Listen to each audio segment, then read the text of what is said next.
Welcome to a Pulp Event podcast, brought to you by the PulpNet, your link to the online world of the pulp magazines, for over 20 years, online at thepulp.net.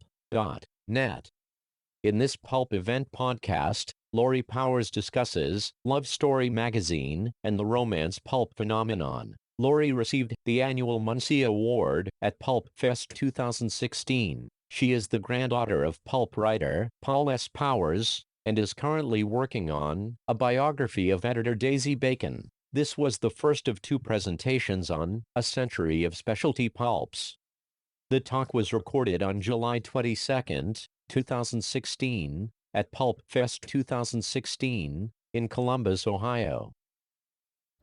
Again, thank you so much for coming tonight. I really appreciate it. And before I get into my presentation too much, I wanted to put this slide up to thank so many of you in the room that have helped me over the years with this project by giving me information that's part of this presentation, by your support, by asking questions, by your patience, because I know it's taken a really long time to write this book, and I just wanted you all to know that I really, really appreciate it, and I feel like you're all part of this project, for better or worse. You're all part of it. So I like to call the romance pulp the quiet giant, and it's the giant because, as a lot of you know, it was one of the most popular genres, along with the Western, the most popular genre of the pulp magazines during the 1930s and 40s. I'm not going to reel off a bunch of statistics, boring statistics, because a lot of you know them already, but a couple that really stick out is, like, between 1912 and 1971, there were 139 different romance pulp titles issued. And pretty much between 1928 and 1945, that's when the vast majority of those were launched. So that's a lot of different magazines. And also during the 1940s, actually, there were an average of 20 different titles showing up on the newsstands every single year during that decade. That's a lot of different titles. And Love Story, the magazine that I'm writing about, holds the record for the biggest selling, or the most circulation of any pulp magazine, whatever genre, during the early 1930s. Its circulation was around 600,000 a week. So, and I like to call it quiet. It's quiet because hardly anybody has been writing about the romance pulps, either in academics or in popular culture, as we know. When I first started to research the romance pulps, I started to look at some a history of the romance novels, thinking, okay, well, they must know about the romance pulps. And not one of these books mentioned the romance pulps. It wasn't until I saw Michelle Nolan's book, Love on the Racks, which is basically about the romance comics, but she talks about Love Story in there. That was the first book that even mentioned it. There's another book, it's called Reading the Romance, and it came out in the early 1980s, and it's considered one of the foundation. It's like it started the whole study of romance novels. And I started to read that book, and I thought she's got to be talking about romance pulps in here somewhere. And she got to the point where she started talking about pulps, and I was getting all excited. And then the only two titles that she mentioned were Detective Story and Black Mask.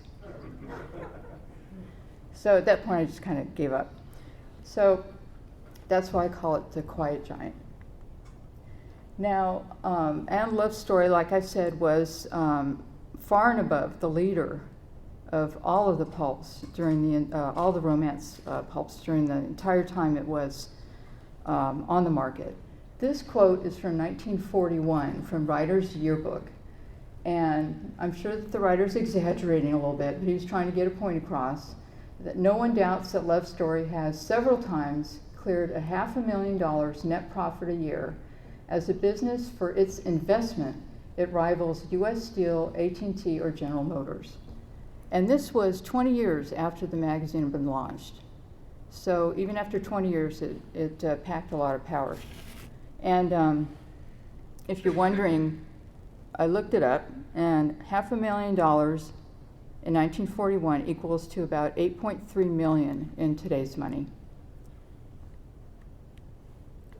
So, in the beginning, Street and Smith had tried several times in the first 2 decades of the 20th century. They had tried several times to launch magazines that would attract a large female audience. Ormond Smith had said at one point that he wanted to attract the same kind of reader, what he called with the mass circulation mind, that used to buy his weeklies, all the young women that used to buy his weeklies back in the 19th century. These are just 2 examples of what they tried. Smith's was launched in, I think, 1905, and it just kind of limped along through the 1910s. And then Women's Story was launched in 1913, and it was sold to another publisher after 2 years. So neither one of them did very well. But there were a couple things that happened in the late 1910s that I think kind of changed their mind. And I don't have any proof of this, but this is what I've been thinking. For one thing, women got the vote. They became a much more powerful force in the market. They had always been there, but they were much more powerful after they got the vote. And also, in 1919, McFadden came out with True Story, which is a confession magazine, yes, but still, it was a phenomenal seller from the very beginning. I think like by the early 1920s, it was selling 2 million copies a month. So I don't think that the people at Street and Smith could ignore that. So they felt that, okay, the time is right, we're going to do this. So in early 1920, around in 1920, they went to Amita Fairgrieve, who at that point was the associate editor of People's Favorite magazine. And Amita had been, graduated from Smith College in 1912, and as far as I know, she started with People's about 1918, 1919. And in the Smith's Alumni Quarterly, when she announced that she had become the associate editor, she called People's the greatest undiscovered periodical in America. So she was a very enthusiastic person, very charming, very bright. Well, you can't tell that from her picture. But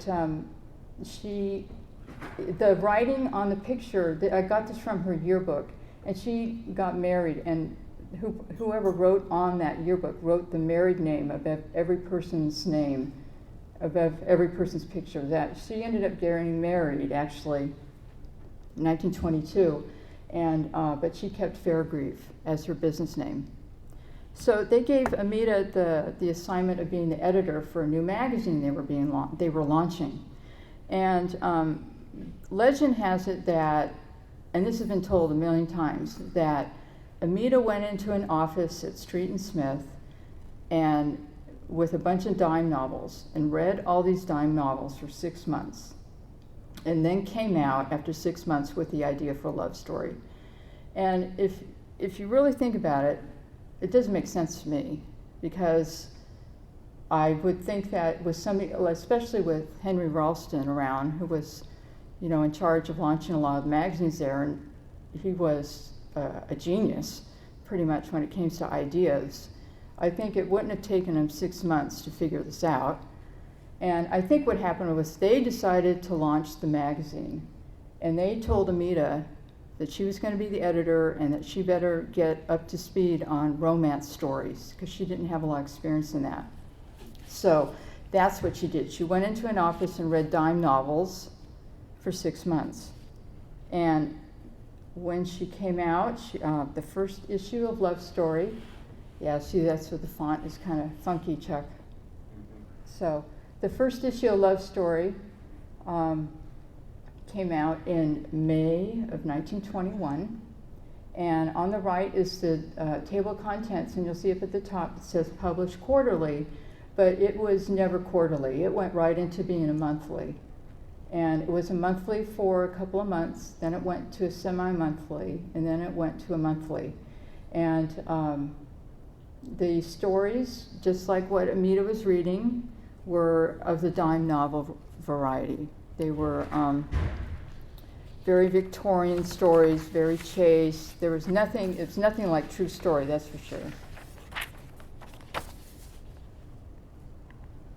So, and also, after a couple of issues, I think that the management decided that they needed to make a point in the magazine about what kind of magazine this is going to be. And they put this statement in: Love Story is not just another of those sex problem magazines which have done incalculable harm. Love Story is clean at heart, and its stories are written around the love of the one man for the one woman. And I think this was its philosophy for most of the time it was on the market. And I think that's why it stayed so successful, actually. So, in 1922, Fairgrieve left. Wait, I got another slide in here. Did I miss one? Wait. Sorry, guys. In 1922, Fairgrieve left, and a new editor came along. Her name was Ruth Agnes Abling, and she was from the Midwest, from Indiana, and she had been a newspaper editor, and she wrote a few stories that appeared in newspapers in the Midwest, a few articles, how-to articles. How she got from Indiana to New York City to edit Love Story, I don't know. But she did it, and she started in 1922, and during her time there, I mean, the magazine kept growing in circulation. It kept just getting larger and larger. The estimates from the first couple of years was that its starting circulation was 100,000, 200,000, nobody really knows. But one of the things I think what made it so successful, especially in the 1920s, was the fact that there wasn't a whole lot of competition. These were the main titles that were its main competition. There were a lot of other titles out there, but they just kind of floated in and out. These were the ones that stuck around and were of any competition to Love Story. These were it. Ranch Romances started in 1924, and even though it was a Western romance, I still think that it was kind of in the same market. So while Abling was the editor, she pretty much kept things the same way as Fairgrieve had kept them. She kept the very old-fashioned stories, the Victorian stories. The heroines were usually very poor. They were a lot of times orphans. They were very, very good girls. They were very saintly. A lot of times they were like governesses, or they were living with the wicked cousin that was very rich, you know, that kind of thing. And these covers, I think, are really good examples of the stories that were inside. You have the one on the left with the woman tapping on the window. They had a lot of covers with women tapping on the window. And then on the right, my favorite pose, you know, the hand on the face in horror. You know, oh dear me, what's going on? So this was pretty much it for the next several years. And then in 1926, Daisy Sarah Bacon showed up at the door on March 13th. And she noted in her diary many, many years later that she wore a sealskin coat her first day at work. So she was already a fashionista. She worked before she came to Street and Smith, she had worked as a model, as a photography model, and a bookkeeper, and I'll go over that in a minute. Daisy was born on May 23rd, 1898 in Union City, Pennsylvania. One of the things, as I read through a lot of her newspaper articles that had been about her in the 1930s and 40s, there were several things that showed up that were incorrect. and one was her age. A lot of times her age was wrong. And she actually herself lied about her age a little bit too. Even her passport was wrong. So, and she, of course, she was always younger, you know, so. But I think that was pretty standard for a lot of women, lied about their age. It was just kind of the thing you did. Daisy's parents were Elmer Bacon and Jessie Holbrook. Elmer was a descendant of Sir Francis Bacon's cousin. And that was another thing the newspapers got wrong a lot. They said she was a direct descendant of Sir Francis Bacon, and that wasn't quite right. Jessie was a descendant of William Bradford, who was the governor of Plymouth County several times, Plymouth Colony, excuse me. Elmer was a shopkeeper. He was a merchant in Union City, but he had ties up in Chautauqua County, which is where Jessie was from, Westfield, which is New York, just south of Buffalo. And they married a few years before Daisy was born. Daisy was born in 1898, and the first year and a half of her life were wonderful, beautiful. Her mother would keep these little notes about every day what Daisy did as a baby. And then Elmer passed away. He died on January 1st, 1900. He died of Bright's disease, which I believe is tied into tuberculosis. So after that, Jessie moved Daisy, as far as I know, she moved Daisy up to Westfield. And at that point, Daisy started living with her grandparents, and they were a big influence on her. Her grandmother taught her to read and got her interested in reading novels and that kind of thing. And then a few years after that, Jessie met George Ford. And George was a minister who liked to jump around a lot. He jumped around from church to church. And he had kind of an interesting history. And thanks to David Saunders, he's the one that brought this to my attention. He was a very colorful person. I guess in some areas you would call him a charlatan. But he was, at one point, before he met Jessie, at one night, he was caught in his church. The church was, nobody else was in the church except for a girl that was underage. And he was ran out of town the next day. But eventually now he did come back to that same church. They accepted him back in, so, things may have, gotten blown out of proportion. But anyway, Jessie married Reverend Ford in 1905, and in 1906, Esther Joe Ford was born, and she was Daisy's half-sister. Shortly after that, Reverend Ford died, George Ford died. So before Daisy was even 10 years old, her mother had been widowed twice. They had been moved around a lot. Her mother started to have financial problems, just a lot of upheaval in her life. But Esther, her half-sister, would end up being her best friend for the rest of her life, her support, her associate. Esther was like her rock. So something good came of all that drama. So another little urban myth that goes around is that Daisy never went to school. You'll see that in some articles. It's not true. Her grandmother did teach her at home how to read, but Daisy did go to the schools in Westfield, and she is in the top row there, the sixth from the left. Not only did she go to school, but she was a valedictorian. So she graduated in 1917. Shortly after that, though, when she was graduating, she got a very small scholarship to Barnard College, but she never made it. Her mother had started to have major financial problems, and she never made it to college. In about a year after Daisy graduated, Daisy, her mother, and Esther all packed up and moved to New York City. And I really couldn't figure out why or what was the reasoning behind that, or the only thing I knew is that Daisy did want to become a writer. And then nothing really shows up in the record books until about 1924, when these two articles came out in the Saturday Evening Post. And they were written under, they were anonymous bylines, but they had been credited to Daisy.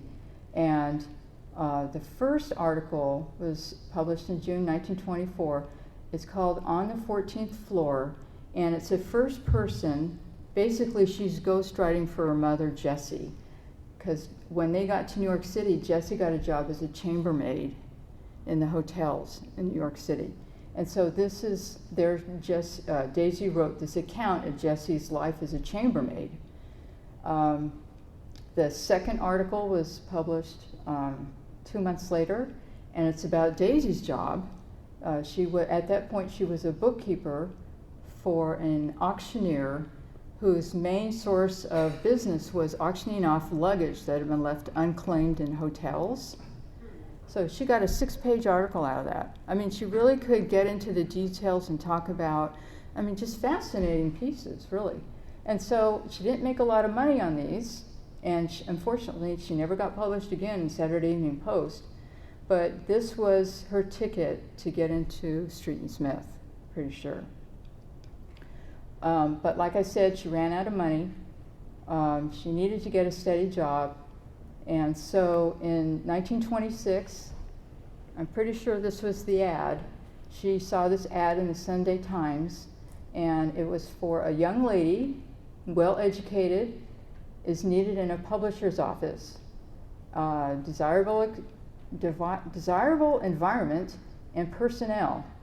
You need to state your age, experience, and your salary that you wanted.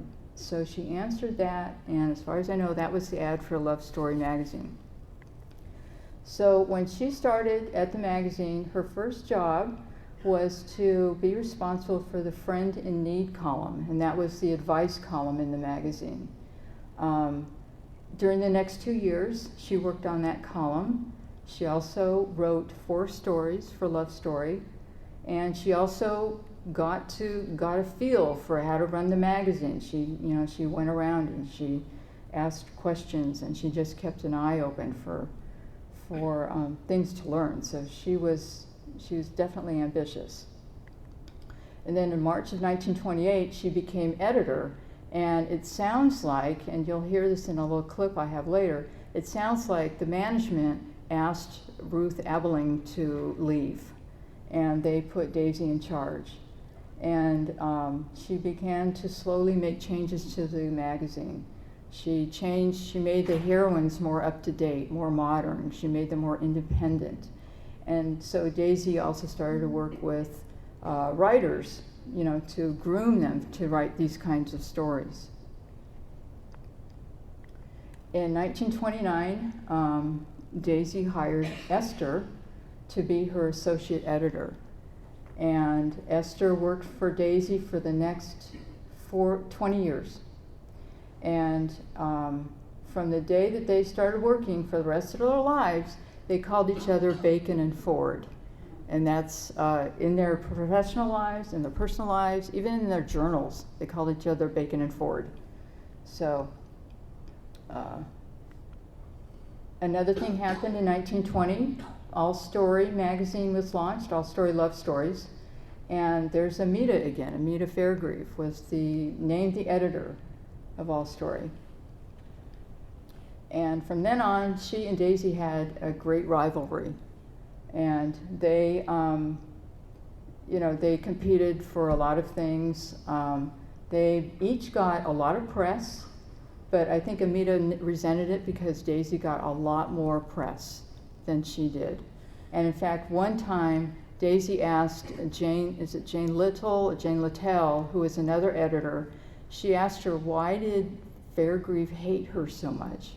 And Jane said, well, it's because you're in her air and she can't get you out. So it's like Daisy had this presence over the entire industry. She was Daisy. So, there's an article missing. There it is, okay. 1931, Daisy, this is one of the first pieces that showed up in a national newspaper about Daisy. And at first I couldn't even recognize her at first. I said, is that really her? And then I realized later, because I have the original photo, they had kind of trimmed her nose for this picture. They took the bump out of her nose.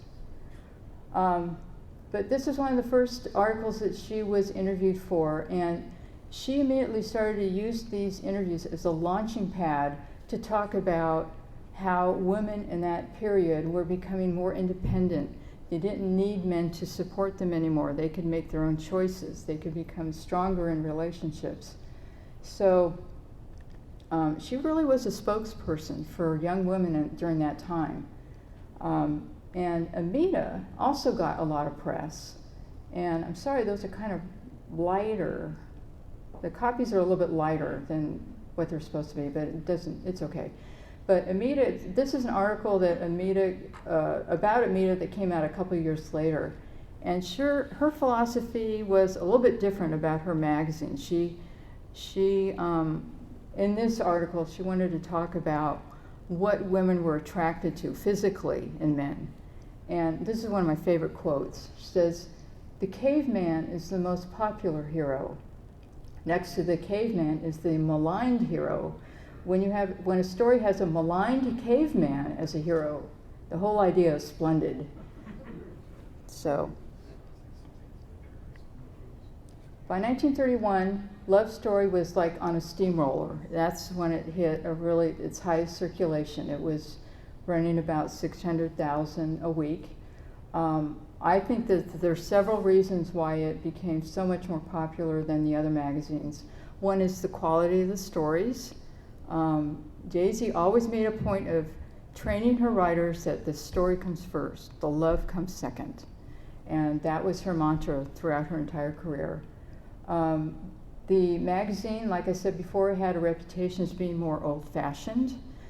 There's always just basically a plain kiss at the end. It was safe. And I think a lot of people, when they picked up a love story, they knew what they were going to get. So I think that was really important for people. And that's why I kept selling. Also, the Friend in Need column that Daisy was working on there for a while, it was incredibly popular. During this period, and for many, many years, it was running like 20 pages in each issue. And the office was getting about 10,000 letters a month. And over and over and over again, you'd have people write, and you'd have people in their letters, when they wrote to the column, saying, "This is the only reason I buy the magazine." So it was really a big part of the magazine. And I think this is another reason why the magazine did so well, is because of Modest Stein, who did almost every single cover for a love story from like 1922 until the late 1930s. I mean, it's an incredible run. And the quality that he did for Love Story, it was just so consistent. It's like every single week, every single piece was so well done. And I think he also created like an image or like a brand for the magazine. It was like the women were always wholesome. They were always, there was nothing really cheap or salacious about the covers, even suggestive. I mean, not very often at all did you find a cover that was suggestive at all. And when you compare it to some of the other magazines that came out during that time, these are some of the others that came out during the early 1930s. And none of these lasted longer than a couple of years at the most. Oh, your battery just died on your phone. I need the battery to read in a minute. But as you can see, the quality between those covers and these, I mean, which one would you pick up? So an interesting thing I noted was that the only romance magazines that lasted through the early years of the Depression were the ones that were launched before the Wall Street crash. Those are the only ones that made it through. Love Story, All Story, Cupids, which became Sweetheart Stories, Ranch Romances, and a few others. Everything else just never made it. So here's some of the early 1930s women editors, and this is a very incomplete list. I'm still working on a list of some of the other women, but as you can see, it was, it was a very small world. A lot of the women jumped between magazine to magazine, a lot like the other pulp magazines did. And Daisy complained in some of her notes later on that she felt that none of the other editors liked her. They always complained about her. They started rumors about her. They even, they would say things like, "Oh, she's never busy. She doesn't work very hard." And Daisy said at one point, she said, "When a pin drops in my office, everybody else knows about it, and they talk about it." But I don't know if that's true or not. That was Daisy's perception, and she could be on the negative side. So, you have to take it with a grain of salt. These are some of the other magazines that Daisy edited during the early 1930s, up until 1937. In 1930, she was given Real Love in the back. Originally, it was Live Girl Stories. They changed it to Real Love and gave it to Daisy. It was more of their version of a confession magazine. It only lasted till 1932. Then she was in charge of the relaunch of Ainsley's when it came out in 34. Ainsley's ended up becoming Smart Love Stories, and I think it went away in 36. And then she was also in charge of Pocket Love, which I think only came out with a couple of issues, and then it went away as well. And then in 1936, basically the honeymoon was over for, in a way, for her job at Street and Smith. Basically, the real hard work started to happen, and she started to get really unhappy. For one thing, in 1936, competition, a lot more romance pulps hit the newsstands. In 1935, there were only like 7. By 1936, there were 15. And then naturally, love story circulation started to go down a little bit, just as a matter of course. Her and Esther's mother died in 1936 also, so it was a tough year for her. Also, she started to have trouble at the office. She started to feel a lot of resentment towards how she was being treated at the office. And in October of that year, she wrote this article that came out in a magazine called The New York Woman. And she wrote it under an anonymous byline. But I know it was her because the original manuscript is in her papers. And also in December of that year, Walter Winchell put it in his column that Daisy was the writer of the story. So I think the article generated a lot of talk. And in that article, she talks in general about her perceptions about how women are treated when they are in successful business women. And I'm only going to read you one very small piece of it, if I can find it. But first of all, in the very beginning, she talks about the fact that she is one of maybe only a few thousand women in the country that were making over $5,000 a year. And actually, at the point that she was writing this article, she says that she was making over $12,000 a year. Just so you have that for your notes. And then later in the article, she says, "Although I bring a great deal of money into the business, and although I control the way that money is made, I have absolutely nothing to say about spending this money. Over a period of years, I've had a great many ideas about promoting new business, but they have never been taken up. And not only that, but several of them have been accepted later when they were put forward by men. 2 of the best plans I ever had, the details of which I cannot tell you without revealing the nature of our business, have been recently accepted and put into operation by men who are almost strangers to us and almost totally without business experience." So that gives you a little bit of idea about how she felt about things at that point at Street and Smith. But she stayed there. And then in 1938, Alan Grammer came to Street and Smith. And Alan Grammer was, before that, he was with Curtis Publishing Company. And he was known as an efficiency expert. He had actually developed a couple of inventions that were patented for bookbinding. And from what I heard, he made a lot of money on that. But he was very passionate about efficiency. So Street and Smith brought him in. He was the first non-relative to run that company. And he immediately got to work with cleaning things up. And so Daisy had a few problems with him, as you can imagine. He didn't go over very well with a lot of people. And a couple things that she wrote about him later in another magazine, just to give you an idea of what was going on there. In a Roundup article she wrote back in the 1970s, she wrote, I feel like I'm camping.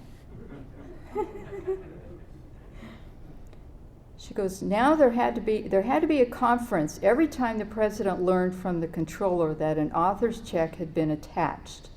Attaching checks had always been a common occurrence in publishing houses, but our new management had to treat it as a catastrophe. I was informed that half of the offenders were contributors to my magazines, although just by the law of averages, this was bound to be the case, inasmuch as Love Story was not only published weekly, but carried an extra signature of 16 pages, which none of our other magazines did. His Nibs, that's what she called him, his Nibs, was always asking me why I couldn't buy stories from writers who didn't allow themselves to get into financial difficulties. Then later she writes, but if I had trouble over writers, trouble wasn't the word for it when it came to illustrators. One of our most popular was a periodic drinker who at times had to enter a private sanitarium. But even there she managed to work, and we took care of getting her assignments to her and delivering her completed illustrations to the art department. She had a little girl, but the woman who looked after the child was not too good about money matters, and we used to lend a hand there too. Somehow the situation came to the attention of the new chief executive, and over I was asked, can't you manage to find illustrators who don't drink? So that was just two examples. And then the coup de grace, and this is why I have these pictures here, is that he ended up getting rid of the roll-top desks in the office. And that was like the final blow for a lot of people. Daisy's famous roll-top desk was replaced with the tiny little desk that she has on the right-hand side. So as you can see, morale was not very high at the company after a while. As the 1940s began, she and Esther were given more assignments. They were given Romantic Range in 1940. They were given Detective Story in 1941. And then as 1940 went on, she became very, very busy. She went out and did a lot of interviews. There were a lot of different romance titles out at that point. There were 22 different romance titles from what I can see, and 7 Western romance. So there were 29 total. That's a lot of competition. And Chuck, this is when I'm going to need that interview started up. But she started to do a lot of interviews for the newspapers. There were 3 different interviews in 7 different magazines. She did a couple of interviews for the writers, 9 different newspapers. She did a couple of different interviews for the writers' magazines. And then she also did a radio interview with a radio program that's called The Writer and Your Life. And I've got a little snippet to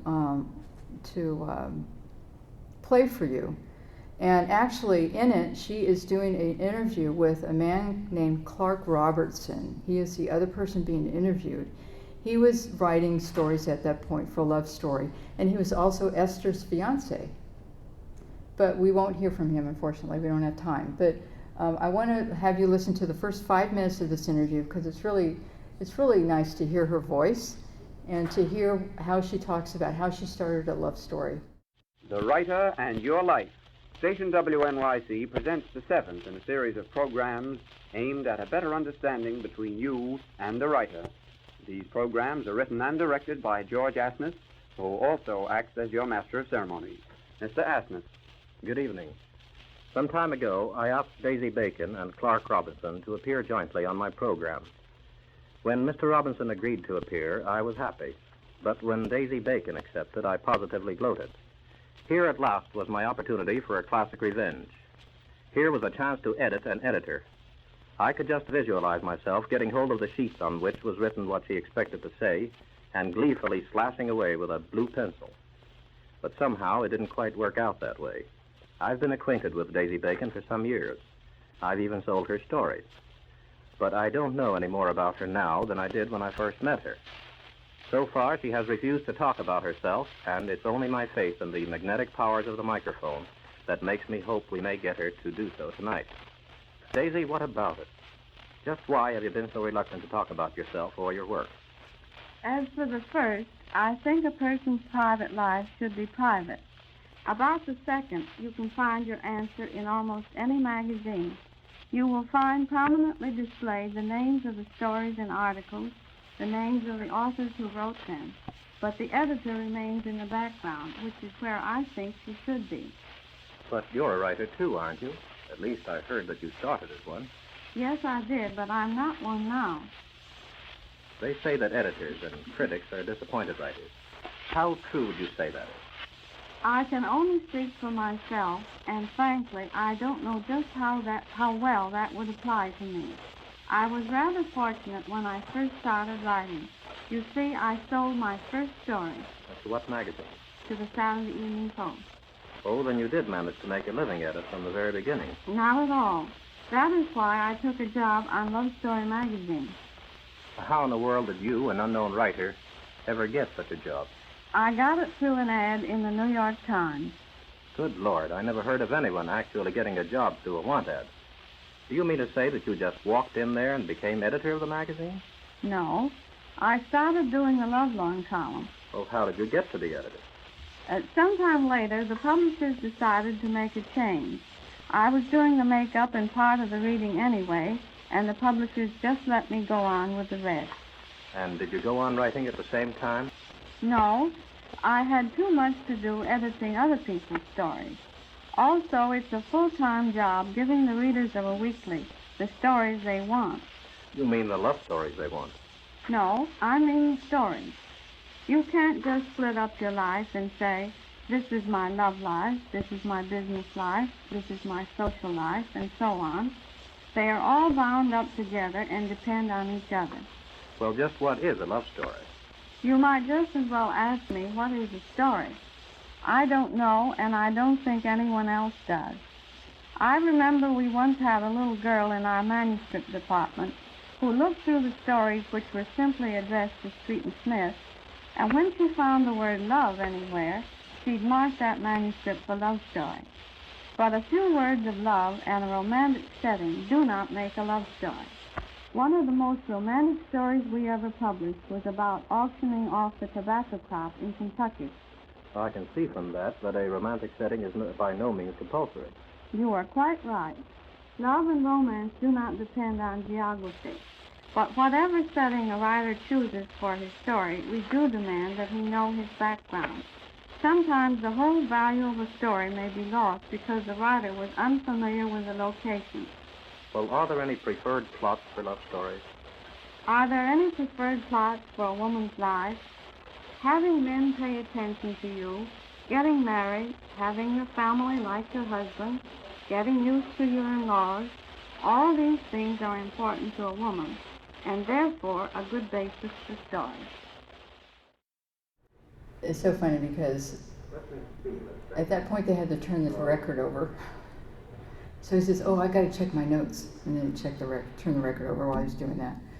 So it's pretty interesting stuff. I'm very grateful that what happened was that there was actual albums that were in her personal records, or personal papers, and there's 3 of them, and it said on there that they were a radio interview from 1941. And so I was able to find a record player that had transferred files over to digital. And it wasn't that expensive, like $100. And I got it. You had to play the records at 78 RPM. stick a flash drive in, and it recorded them. So now we have them forever. So anyway, as the 1940s went on, the competition in romance pulps really increased quite a bit. It was, like I said before, an average of 20 titles every single year were out there. Love story ended up declining in circulation. In 1943, it went from a monthly back to from a weekly to a semi-monthly. And then in 1944, it went to a monthly, and it went to a digest size, like everything else did. This last issue was February 1947. Romantic Range stopped in January 47. So after that, at that point, in 1947, for a small period of time, she just had one magazine, which was Detective Story.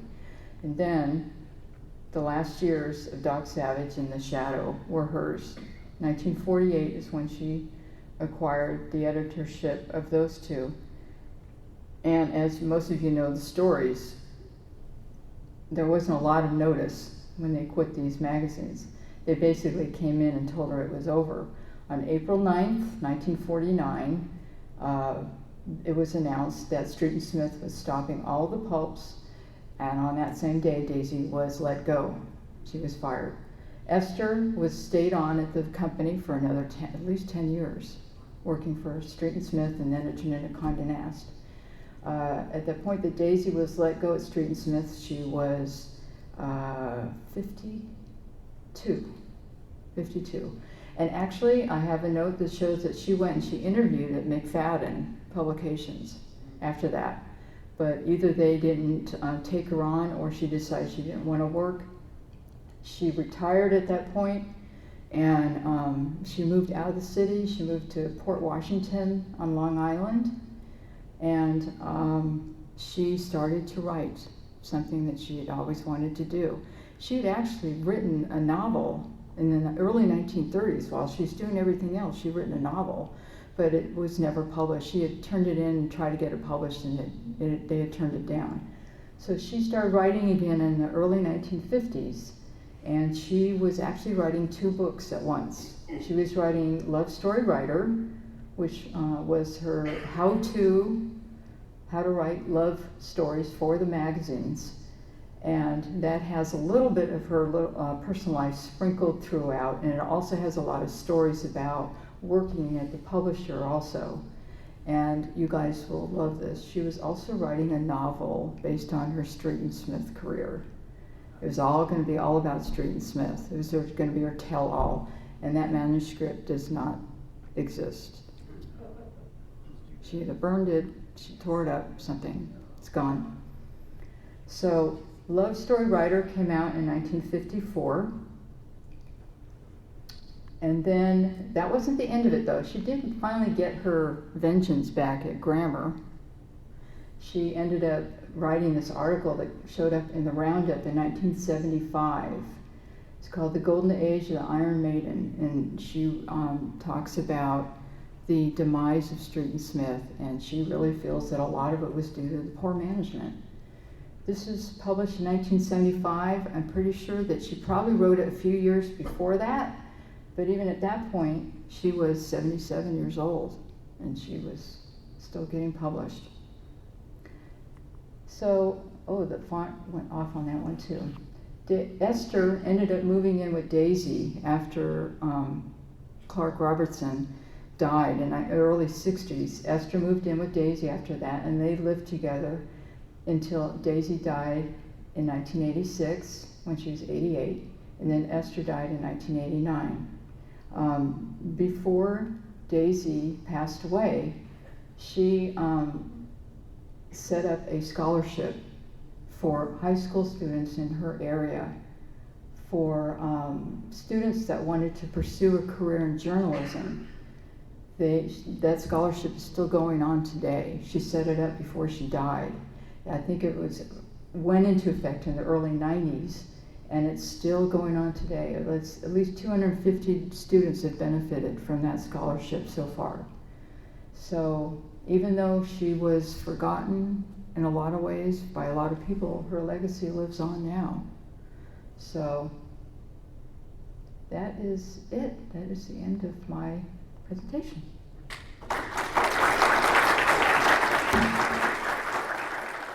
You've been listening to a Pulp Event podcast, brought to you by the PulpNet, your link to the online world of the pulp magazines, for over 20 years.